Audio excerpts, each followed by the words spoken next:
Bénissons ton nom. Merci beaucoup pour cette opportunité que tu nous accordes d'être en ta présence, chanter en ton honneur, t'élever, te louer et t'adorer. Et surtout pour écouter ta parole qui vivifie, ta parole qui libère et ta parole qui guérit. Instruis-nous aujourd'hui par ta parole. Merci pour tout ce que nous apprendrons. Merci pour ton esprit qui va graver cette parole dans nos cœurs. Béni soit ton nom, règne ô Éternel, au nom de Jésus-Christ. Amen. Amen. Mettons-nous. Grande et bonne joie de constater qu'il y a beaucoup de jeunes gens qui viennent à l'église en semaine. Les années passées, en tout cas le culte de mercredi, il y avait très peu de gens, très peu.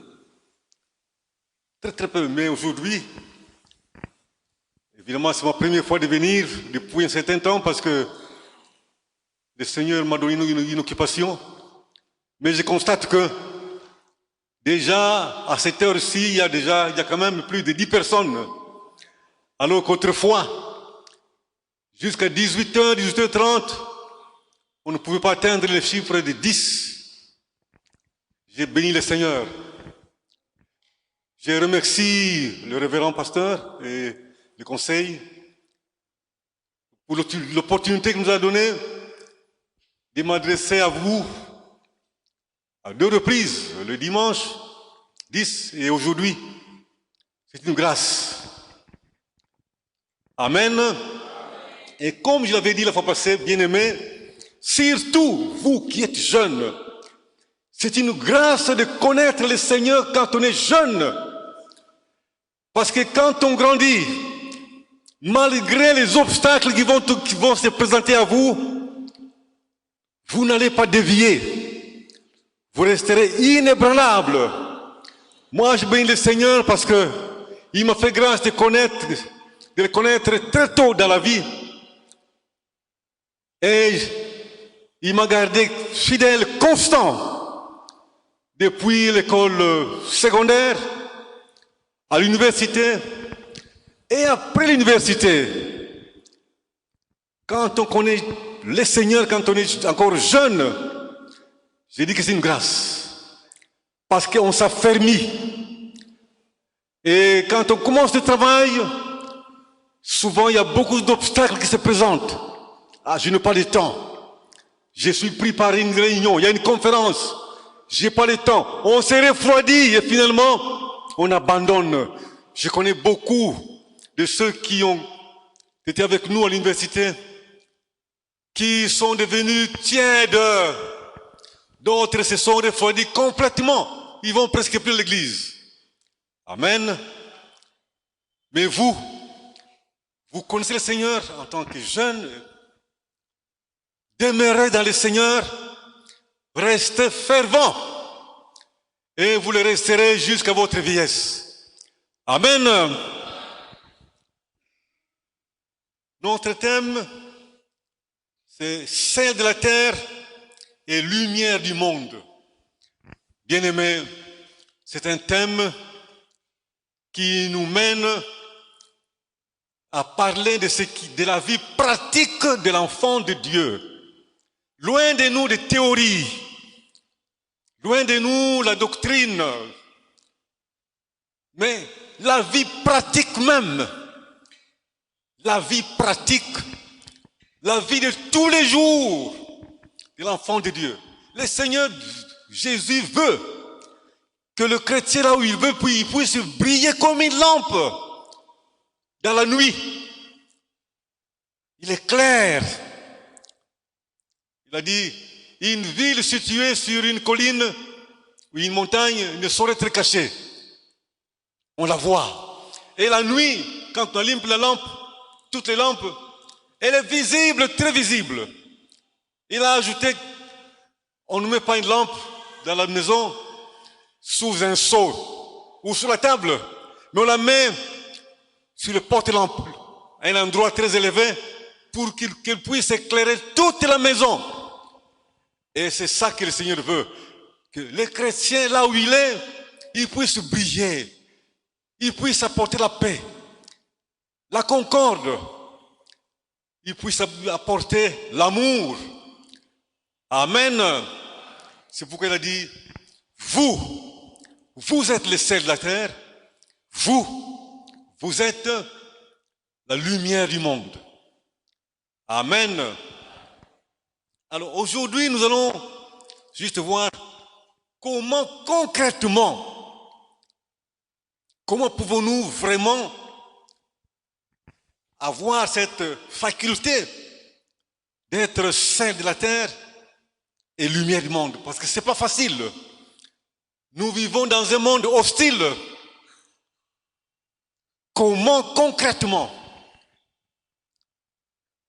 nous pouvons devenir saints de la terre et lumière du monde?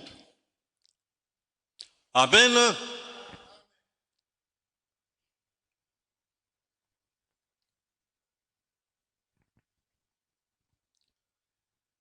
Nous n'irons pas par 4 chemins. Le Seigneur a répondu, nous donne la réponse dans sa parole. Par nos propres efforts, en se décidant, en disant qu'aujourd'hui, à partir d'aujourd'hui, en tout cas, je vais vivre comme vraiment lumière du monde, en posant des actes de lumière. Mais, quelque temps après, on se rend compte qu'on est incapable. Par nous-mêmes, il nous est difficile réellement de vivre comme Dieu le veut. Par nos propres efforts, c'est difficile. Mais comment concrètement? Nous allons lire dans Galates 6, 22. Qu'un frère qui a trouvé puisse lire Galates 6, 22.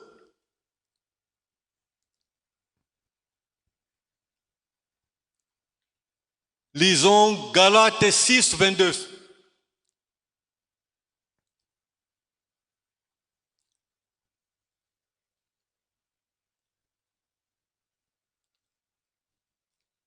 Que celui qui a trouvé puisse lire. Galates chapitre 6, verset 22. Galates chapitre 6, verset 22.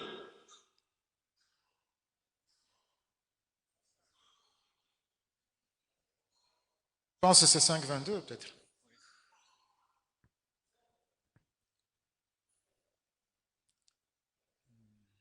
Oui, on peut lire. Oui. Galates chapitre 5, verset 22. 5. Il est écrit, mais le fruit de l'esprit, c'est l'amour, la joie, la paix, la patience, la bonté, la bénignité, la fidélité, la douceur, la tempérance. Merci, révérend. Mettons-nous, bien-aimés, il est écrit, mais le fruit de l'esprit, c'est l'amour, la joie, la patience, la bonté, la bénignité, la fidélité, la douceur, la tempérance. Amen. Les fruits de l'esprit. Ça signifie que les chrétiens est appelé d'abord à être remplis de l'Esprit Saint. Par nos efforts, par la chair, il est difficile d'accomplir la volonté de Dieu. Parce que la chair vous pousse à faire ce qui est contraire à ce que veut l'Esprit. Amen. Notre corps a souvent des exigences contraires à ce que Dieu veut. Ça signifie quoi? c'est que les chrétiens est appelé à être remplis du Saint-Esprit. Quand on est rempli du Saint-Esprit, alors l'Esprit qui vit en nous produit des fruits. Et ce sont ces fruits qui manifestent la vie de lumière, la vie des saints de la terre. Amen. Les chrétiens qui vivent selon l'Esprit produisent les fruits suivants. Il a de l'amour.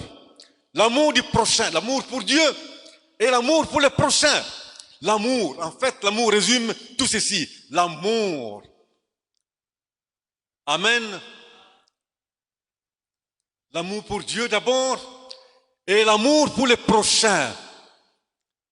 L'amour est un sentiment qui nous pousse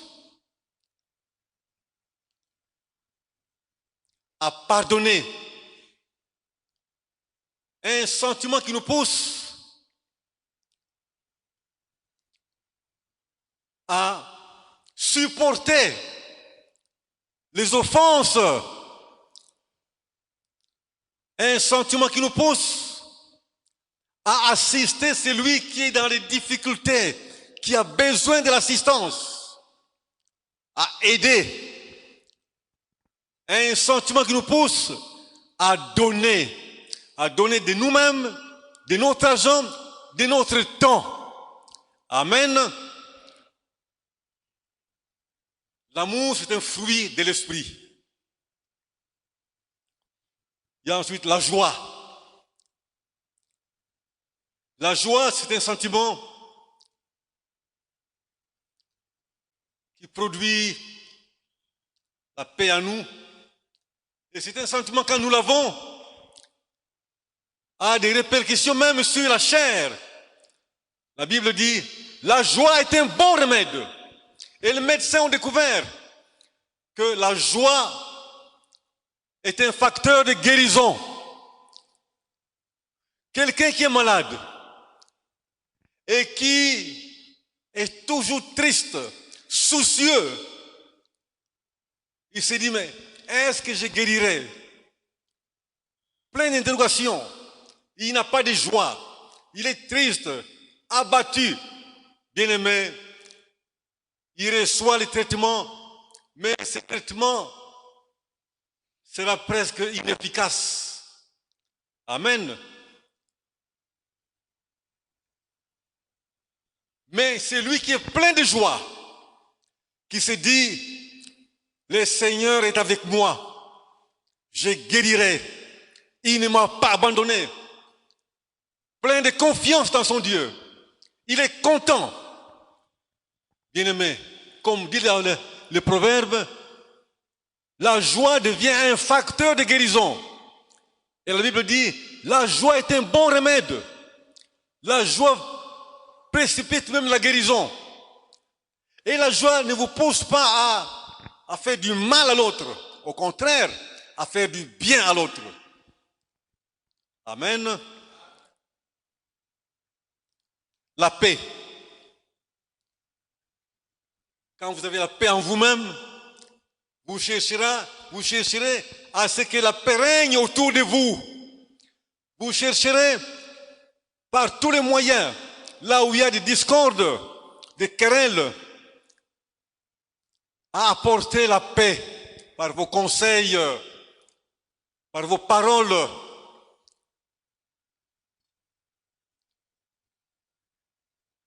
La patience, c'est aussi un fruit de l'esprit.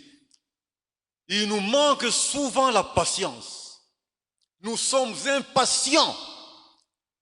Mais même quand nous prions, nous ne voulons pas attendre. Nous voulons que le Seigneur agisse immédiatement, tout de suite. La patience dans tous les domaines. Il faut être patient. Dans le monde, on dit, la patience est amère, mais son fruit est doux, succulent. Amen. La bonté, être bon. Nous disons que Dieu est bon. Amen. Il est patient. Il nous supporte. Il nous accepte tel que nous sommes. La bonté de Dieu surpasse toute intelligence. Dieu lui pardonne. Parce qu'il est bon, il est plein d'amour, il pardonne facilement. Vous revenez 1000 fois, il vous pardonne. Mais nous ne sommes pas bons. Et le Seigneur a dit, un seul est bon, c'est Dieu. Nous ne sommes pas bons. Mais l'Esprit produit en nous cette bonté. Et la bonté nous pousse à faire du bien au prochain. En faisant le bien, nous démontrons nous manifestons notre lumière. Et nous nous remarquons comme étant celle de la terre. La bonté nous pousse à faire ce qui est bien à autrui. La bonté nous pousse à donner, à assister, à faire ce qui est bien à autrui. Amen.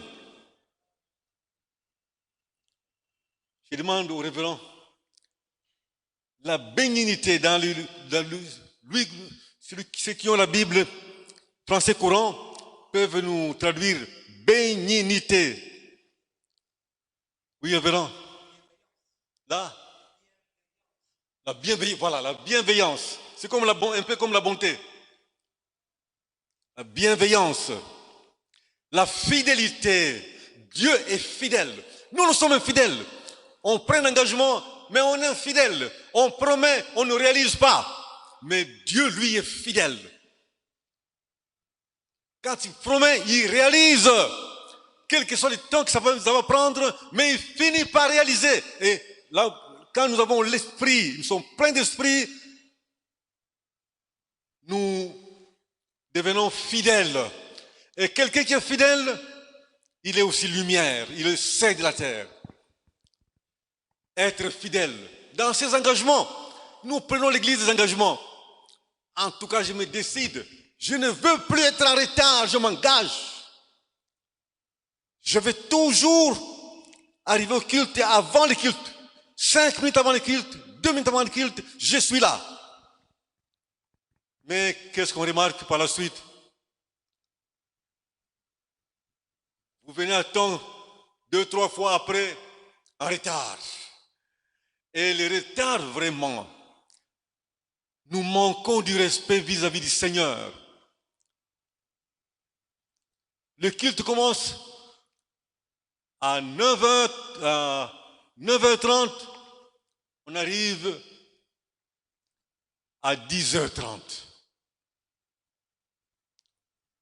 Pardon, le culte commence à 10h.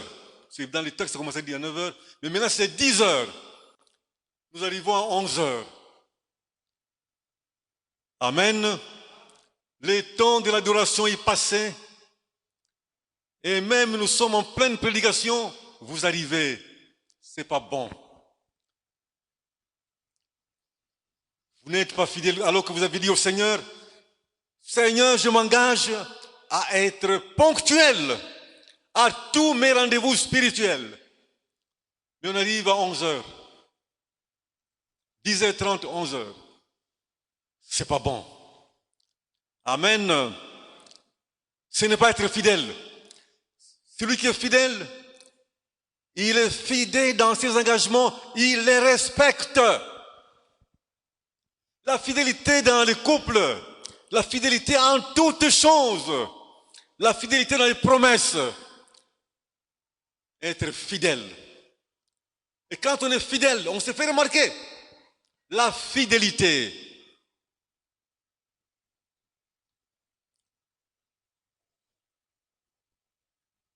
La douceur. Il y a des frères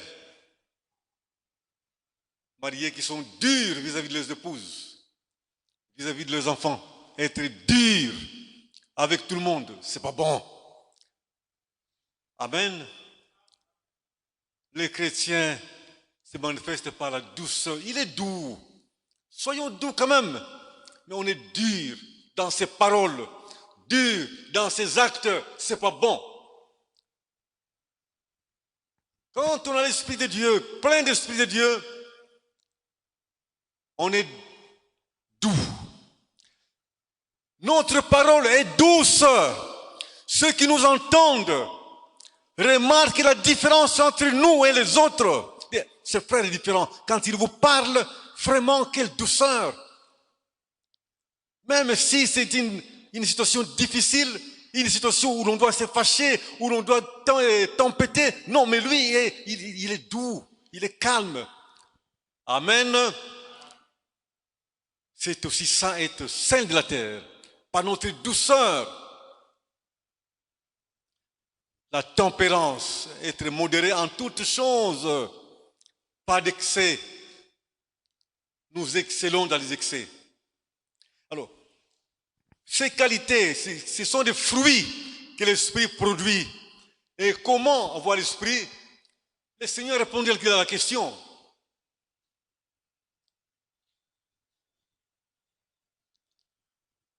Je ne dis pas que le chrétien n'a pas l'Esprit. Non, la plénitude de l'Esprit, nous pouvons l'avoir.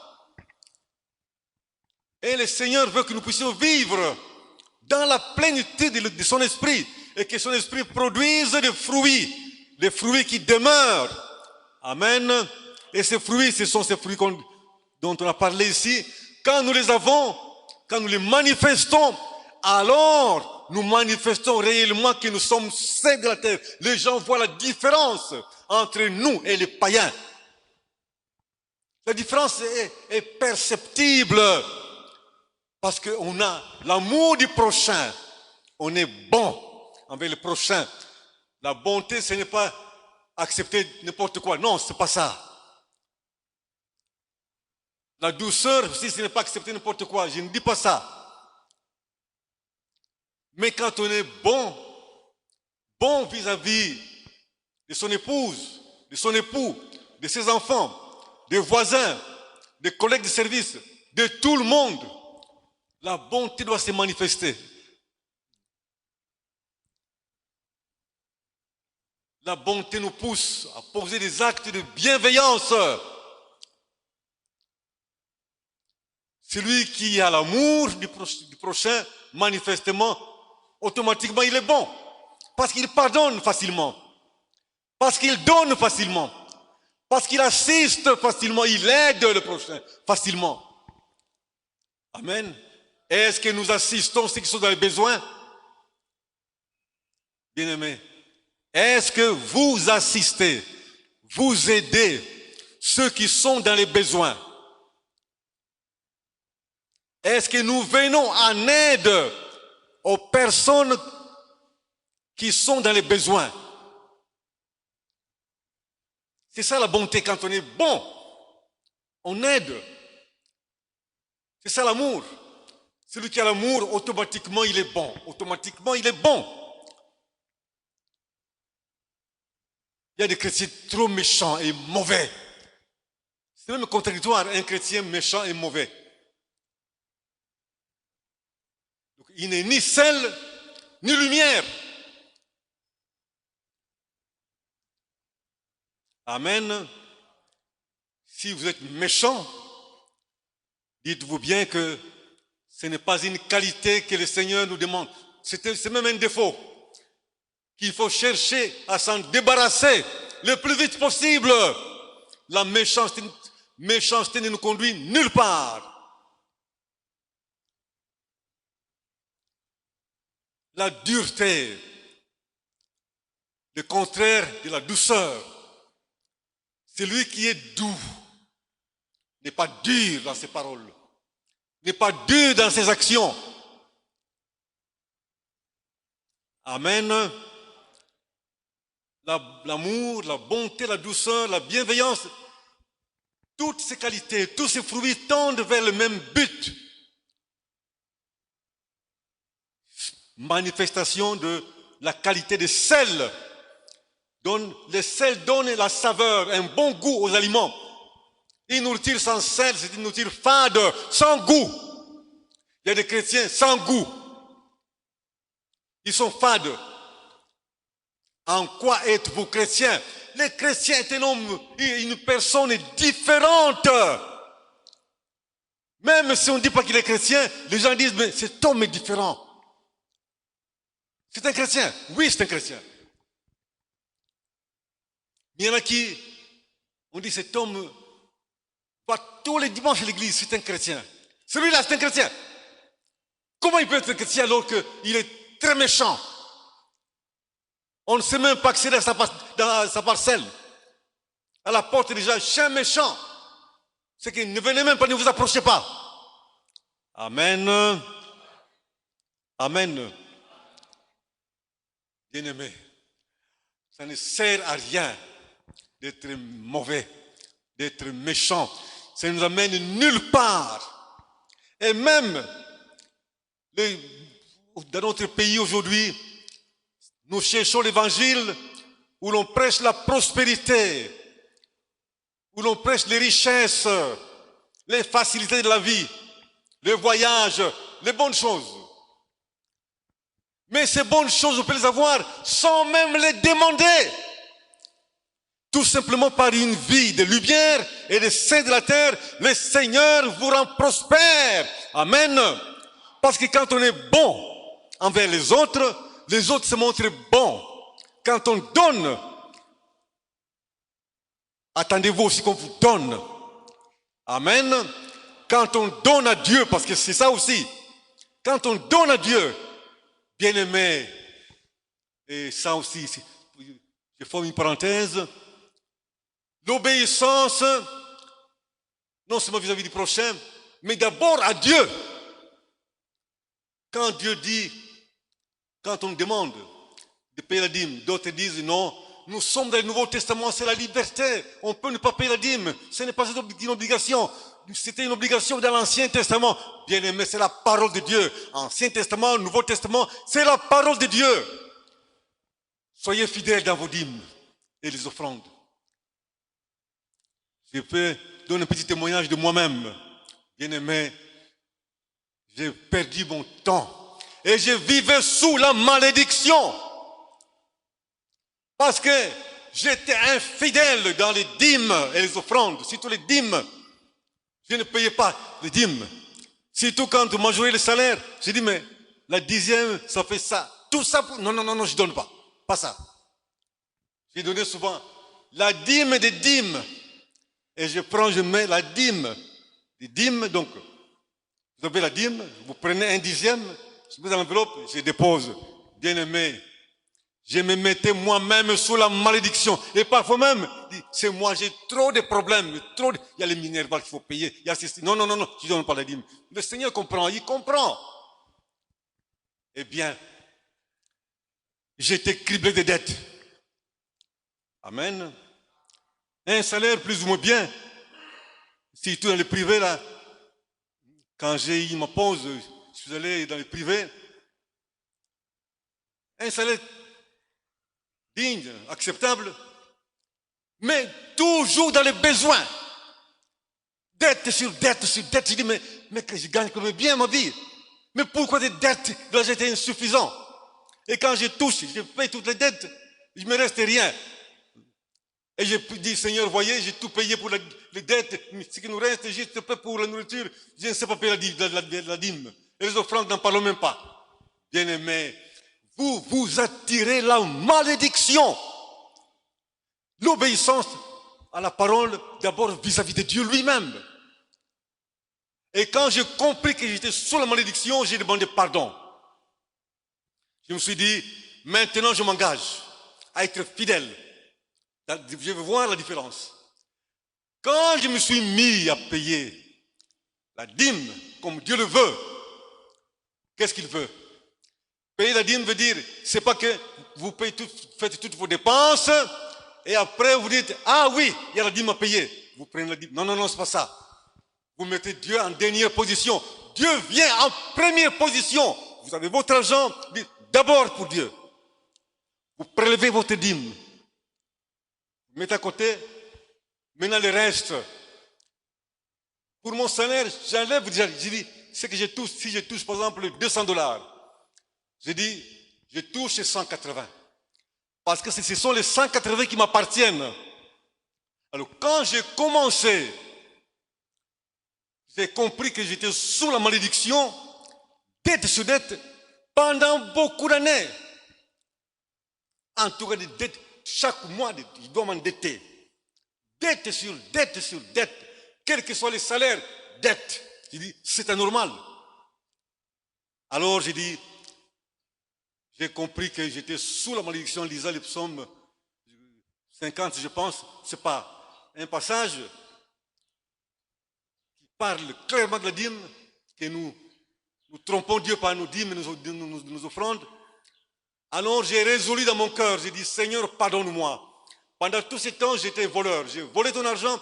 Maintenant, je vais payer ma dîme. Pour tout revenu, tout salaire, je vais payer ma dîme. Et quand j'ai commencé, bien aimé, la Bible dit, vous verrez si je n'ouvre pas pour vous les écluses des cieux. Effectivement, le Seigneur a ouvert les écluses des cieux. J'ai vu la main de Dieu. Ces passages, je les lisais souvent. Je disais, bon, c'est la parole de Dieu. C'est les Écritures comme partout. Je n'obéissais pas, j'étais sous la malédiction. Mais quand je me suis engagé, j'ai demandé pardon, je me suis engagé, j'ai dit, je vais donner. C'est ça, aimer Dieu, c'est aimer aussi avec son argent. Je vais donner la dîme. Pour que le travail du Seigneur aille de l'avant. Bien aimé, j'ai vu la différence. Les dettes ont disparu, plus de dettes. Au contraire, c'est moi qui prête. Amen. Et le Seigneur protège votre travail. J'étais dans un cabinet. Celui qui m'a pris dans ce cabinet, son mandat était terminé, il est parti. Et quand il part, il devait partir avec tous ceux qui sont venus avec lui, tous ses conseillers, tous ceux qui sont venus avec lui. Alors, dans ce cabinet-là, les responsables venaient d'être changés. Un nouveau est venu. Après un mois, il fait partir tout le monde. Amen. Il installe son équipe. Quand il me verra, il dit, oh, mon frère, toi tu es ici. Il dit, restez, nous travaillons, restez ici, nous travaillons. Amen. Le Seigneur a protégé l'emploi. C'est lui-même qui a protégé. Je devrais partir avec tout le monde. Tous les anciens conseillers sont partis. Il est venu avec ses conseillers à lui. C'est ce qui se passe dans tous les ministères. Les doyens ne vont pas me contredire. C'est le ministre qui vient, il vient avec ses conseillers. Les autres conseillers qui étaient là, en tout cas, ils suivent leur maître.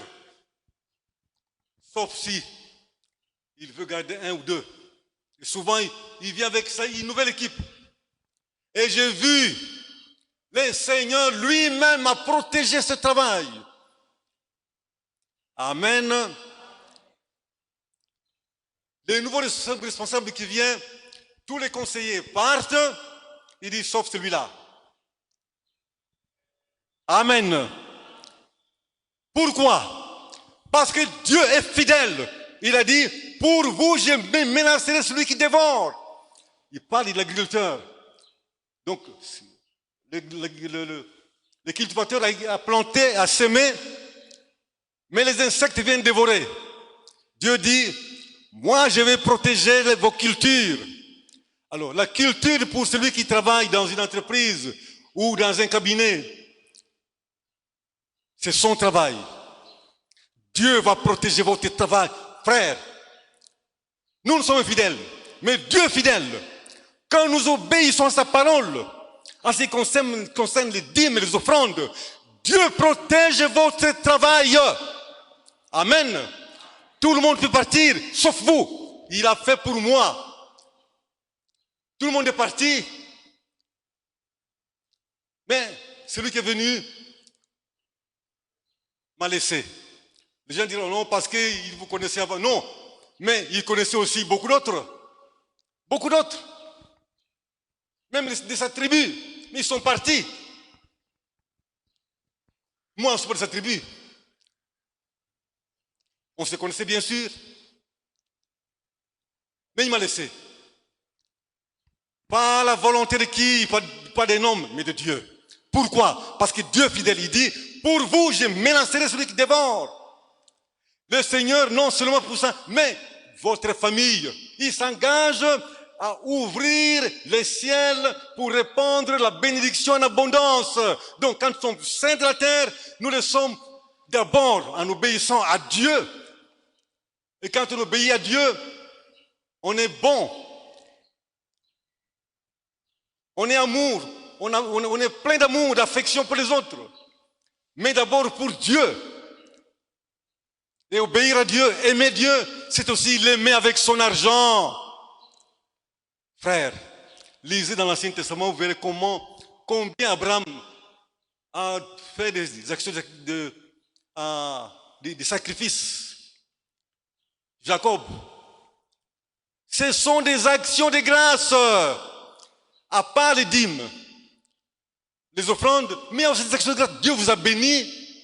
Prélevez quelque chose, vous mettez dans l'enveloppe, vous écrivez action de grâce et vous glissez dans le panier. Donc, quand on obéit à Dieu, on n'a pas besoin d'aller suivre les prédications de l'abondance, de la prospérité, de tout ce que vous voulez. Il y a des gens qui changent d'église parce que là, on parle trop de sainteté, de l'obéissance. Alors, ils vont là où l'on prêche sur la prospérité, vous serez prospère, vous serez des ministres, vous serez tout ce que vous voulez. Amen. En fait, la Bible dit, ça, ce sont des prédications selon les désirs du cœur de l'homme. Les gens veulent entendre des paroles agréables, mais ils ne veulent pas entendre qu'il faut obéir à Dieu, qu'il faut faire ceci ou cela. Alors ils prennent la dîme pour fonder toutes leurs prédications. Il y a une partie qui est vraie. Mais quand vous donnez la dîme, tout simplement pour être béni, alors ça devient autre chose. Donnez la dîme, donnez vos actions de grâce, non parce que vous vous attendez à des bénédictions, mais parce que d'abord vous aimez Dieu. Aimez Dieu de tout son cœur, c'est ça. Par son temps, par son argent. Vous l'aimez. Amen. Et aimez les prochains. Votre prochain. Pas nécessairement votre ami. Mais toute personne. C'est votre prochain. Amen. Nous sélectionnons les gens à assister. Nous assistons ceux que nous connaissons, nos amis, nos membres de famille. Mais la Bible nous demande d'aimer les prochains. Les prochains, c'est toute personne. Votre ennemi ou pas, vous l'assistez. Même votre ennemi, la Bible nous dit, le Seigneur nous dit, aimez vos ennemis. Priez pour ceux qui vous persécutent. Est-ce que vous avez déjà prié pour celui qui vous malmène? Pour votre chef qui est dur envers vous? Étudiants, est-ce que vous priez pour le professeur qui vous a coulé volontairement? Pour rien, il vous a coulé. Et vous revenez en deuxième session. Est-ce que vous priez pour lui? Dieu dit, aimez ces professeurs-là. Priez pour lui. Et s'il a des problèmes, assistez-le, aidez-le. C'est ça être sel et lumière. On est différent des autres.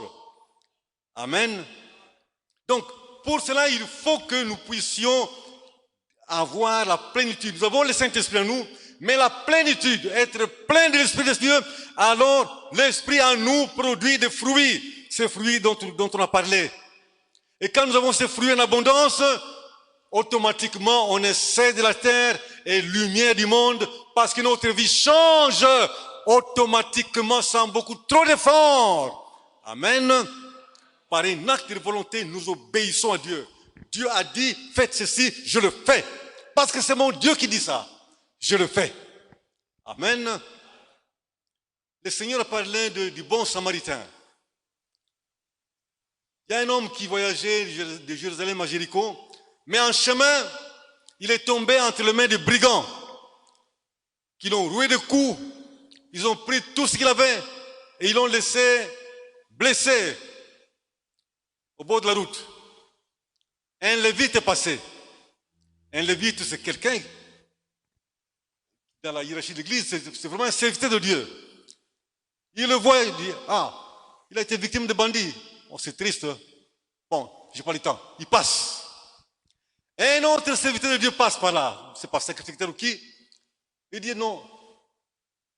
Il a été victime de bandits. Il est passé. Mais un Samaritain, il voit, il dit, ah, cet homme a été victime. S'il reste ici, il va mourir. Il arrive là-bas, il soigne ses blessures avec de l'huile, le premier soin. Et puis, il le met sur son âne. Lui-même descend, il marche à pied, il met les blessés sur l'âne et il les conduit à la première ville. Il va à l'auberge, il dit, prenez soin de cet homme, vous le logez, vous le soignez, il a été victime de bandits. Je paye une partie et quand je reviens, je paye toute la facture. Amen. Et le Seigneur demande qui a aimé le prochain. Est-ce les Lévites? Est-ce les sacrificateurs? Ou les Samaritains? Les Samaritains étaient considérés comme un peuple pécheur. Et pourtant, c'est les Samaritains qui a aidé, qui a assisté, qui a manifesté l'amour et la bonté. Il a été sel de la terre et lumière du monde, mais non pas les membres de l'Église, les membres considérés de l'Église. C'est comme aujourd'hui encore, beaucoup de chrétiens se conduisent comme des païens. Et des païens se conduisent même comme des chrétiens. Posent des actes comme des enfants de Dieu. Mais les enfants de Dieu, eux, posent des actes de païens. Comme en ce moment. Comme les Lévites qu'on a vus. Bien-aimés, le Seigneur dit, vous êtes le sel de la terre, vous êtes la lumière du monde. Cela doit se manifester dans la vie pratique. D'abord, l'obéissance à Dieu. L'obéissance à Dieu. Et par cette obéissance à Dieu, automatiquement, nous faisons le bien vis-à-vis du prochain. Nous assistons, nous aimons, nous pardonnons, nous sommes patients, nous supportons, nous ne jugeons point les autres. Amen. Nous prions même pour les ennemis. Nous faisons du bien même à ceux qui nous persécutent, à ceux qui nous font du mal. En ce moment-là, nous sommes différents. En fait, le Seigneur veut que nous puissions exploiter ce thème cette année pour que vraiment notre vie pratique change. Que les chrétiens de la PPIPN soient différents des autres chrétiens. Donc pas se dire, non, non, non, c'est un chrétien de la PPIPN qui passe. Parce que là-bas, ils sont différents. Amen. Amen. Ce que Dieu veut, c'est que nous puissions briller là où nous sommes. D'abord en famille, dans les quartiers, dans la commune où nous sommes, au service et partout où nous pouvons nous retrouver par notre langage, un langage doux. Amen. Notre façon de vivre, nous pardonnons facilement, nous supportons les autres facilement, nous assistons facilement, mais d'abord, nous accomplissons nos devoirs vis-à-vis de Dieu.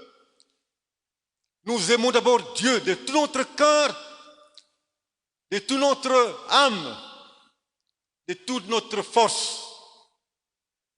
Et nous aimons aussi les prochains. En ce moment-là, nous sommes réellement sel de la terre et lumière du monde. Amen. Et cette vie-là, de sel de la terre, et lumière du monde, comme je l'ai dit, ça produit des fruits. Il y en a qui disent, je suis bloqué, j'ai des blocages partout. Alors il faut que je trouve une église où on va me délivrer. Et vous commencez d'aller d'église en église pour chercher la délivrance. Parfois, ce n'est pas un blocage. Et ce qu'on dit blocage, souvent, c'est nous-mêmes qui nous bloquons. Amen. Par notre façon de vie, notre vie de désobéissance nous bloque. Amen. Aimez les prochains, assistez les autres. Et vous verrez que vous êtes débloqués. Des choses qui étaient difficiles à obtenir deviennent faciles à obtenir. Amen. On ne me donne rien alors que celui-là, il reçoit des cadeaux tout le temps. On lui donne, mais moi on ne me donne pas. Pourquoi on lui donne? La Bible dit, donnez et on vous donnera. Si vous ne donnez pas, si vous n'assistez pas les autres, qui va vous donner? Qui va vous assister? Commencez d'abord vous par donner aux autres. Commencez par aider les autres. Commencez par parler doucement aux autres. Vous aussi, vous parlerez doucement. En fait, le Seigneur dit, ne faites pas aux autres ce que vous ne voulez pas qu'on fasse à vous. Mais faites aux autres ce que vous voulez que les autres fassent à vous. Amen. Amen.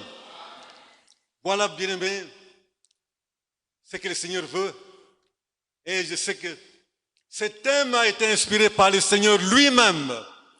Il voudrait avoir une nouvelle génération de chrétiens à l'Ipen, à cette paroisse. Une nouvelle génération de chrétiens qui brillent, des chrétiens différents des autres chrétiens. Amen. De la ville. Ou même de l'aumônerie. Des chrétiens qui sont différents. Marquons-nous par la différence dans notre façon de vivre, notre façon d'aimer Dieu et d'aimer les prochains. En fait, c'est ça. C'est la loi et les prophètes. L'amour. Tout se résume dans l'amour. En fait, même tous ces fruits, ça se résume dans l'amour. D'abord, l'amour pour Dieu. Aimons Dieu. Quand on aime Dieu, alors on l'adore en esprit et en vérité. Et on fait ce qu'il veut. Qu'est-ce que Dieu veut? C'est que nous puissions l'aimer, lui d'abord, et aimer les prochains. Et quand on aime Dieu, on lui donne aussi. On veut, on désire que son service, que son travail, son œuvre prospère. Pour que son œuvre prospère, il faut des moyens financiers et matériels. Le peu que vous donnez, le Seigneur peut le multiplier. Bien-aimés, ce n'est pas une théorie, c'est une pratique. Quand Dieu dit, vous me trompez avec les dîmes et les offrandes, bien-aimés, on dit, l'Esprit produit la fidélité. Soyez fidèles dans vos dîmes, dans vos offrandes, dans les actions de grâce. Vous verrez la main de Dieu. Amen. C'est pas une théorie, c'est de la pratique. Dieu dit, je vais ouvrir les écluses des cieux. Vous verrez les écluses des cieux s'ouvrir dans votre famille. Vous verrez ces écluses s'ouvrir dans votre vie professionnelle. Vous verrez ces écluses de Dieu s'ouvrir. Amen. Comme je vous ai dit, j'étais toujours endetté, toujours des dettes sur dettes. Je me disais, mais je touche, je travaille, je gagne de l'argent. Mais pourquoi les dettes?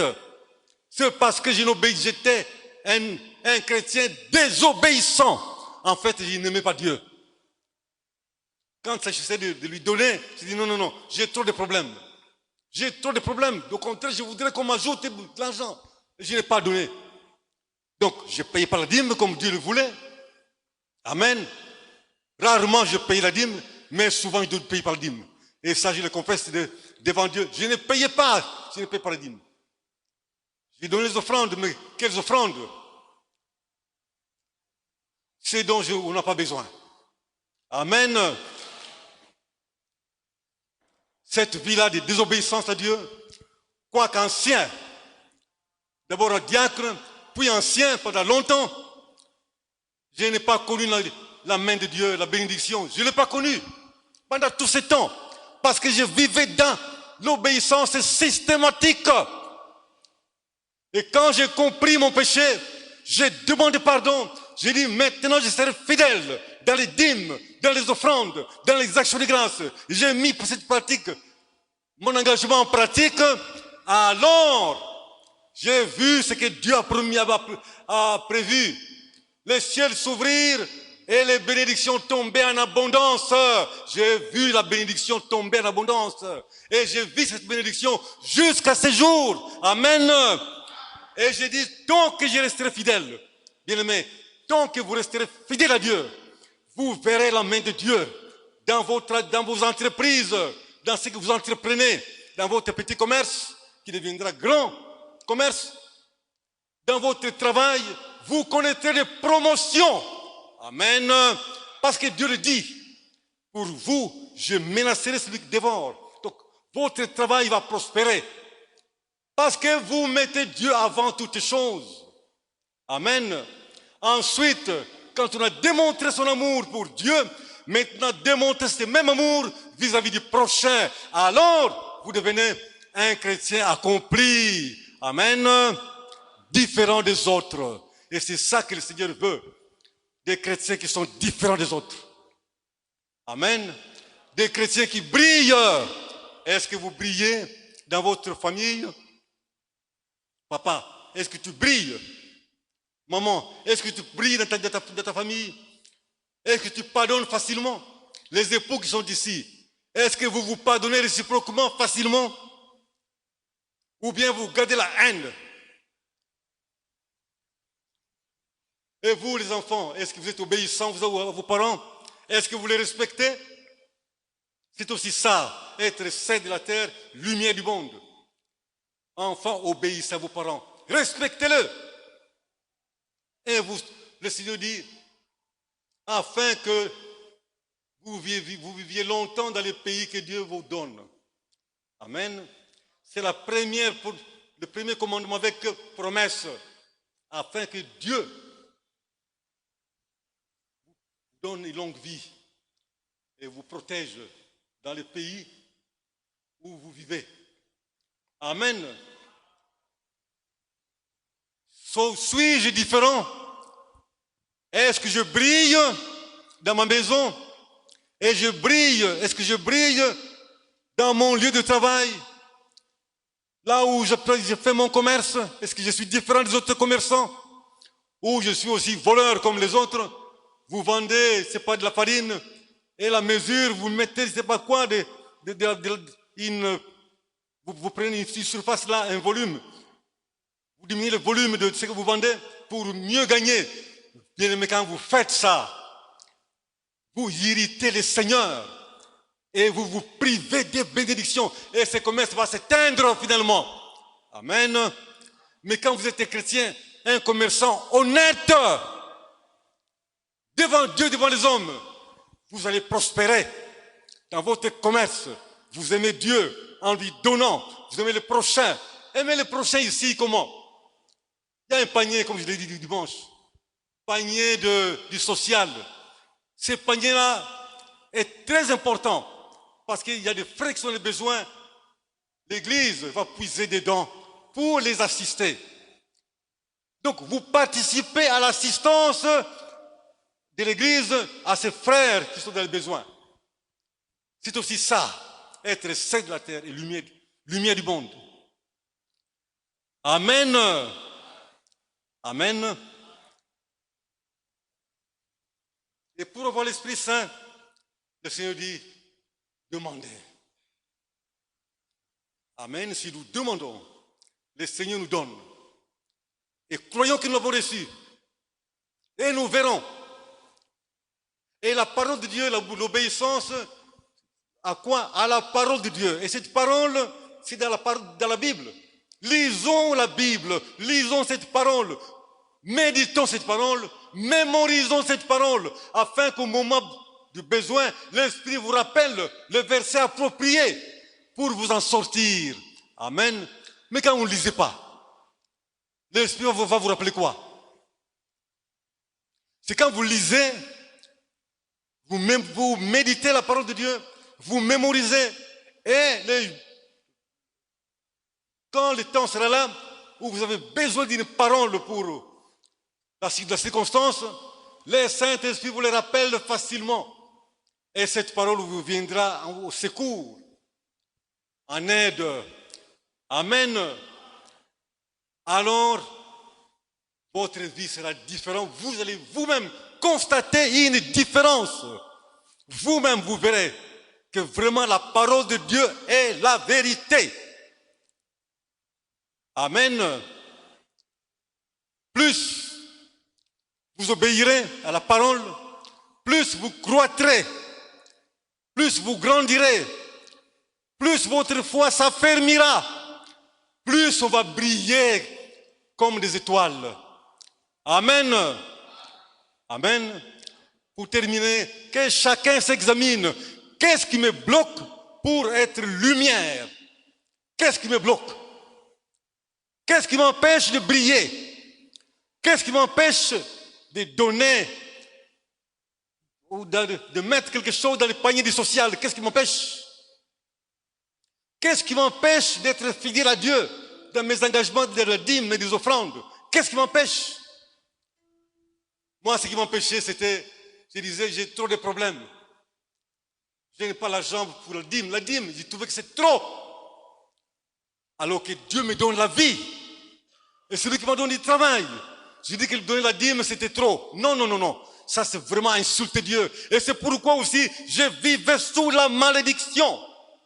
Heureusement, par sa grâce, j'ai compris qu'il fallait me repentir, qu'il fallait changer.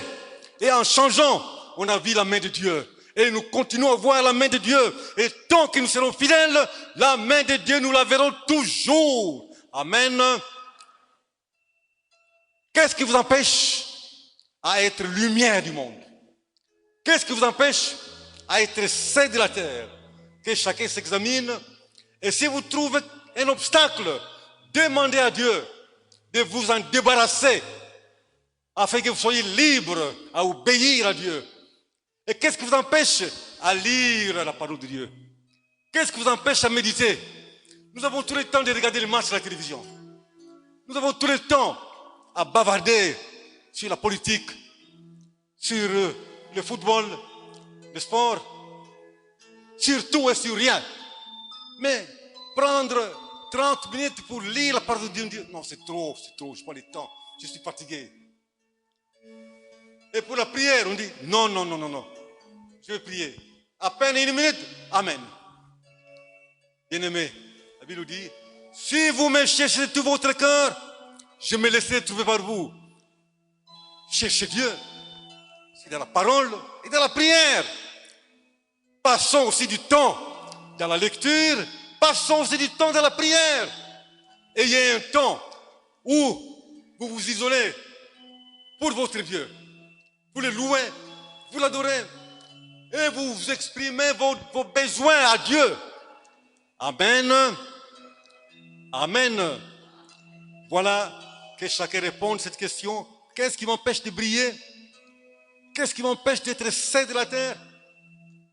Alors quand vous aurez trouvé, demandez que le Seigneur lui-même vous débarrasse de ce qui vous empêche à être sel de la terre, à être lumière du monde. Amen. Que Dieu bénisse sa parole.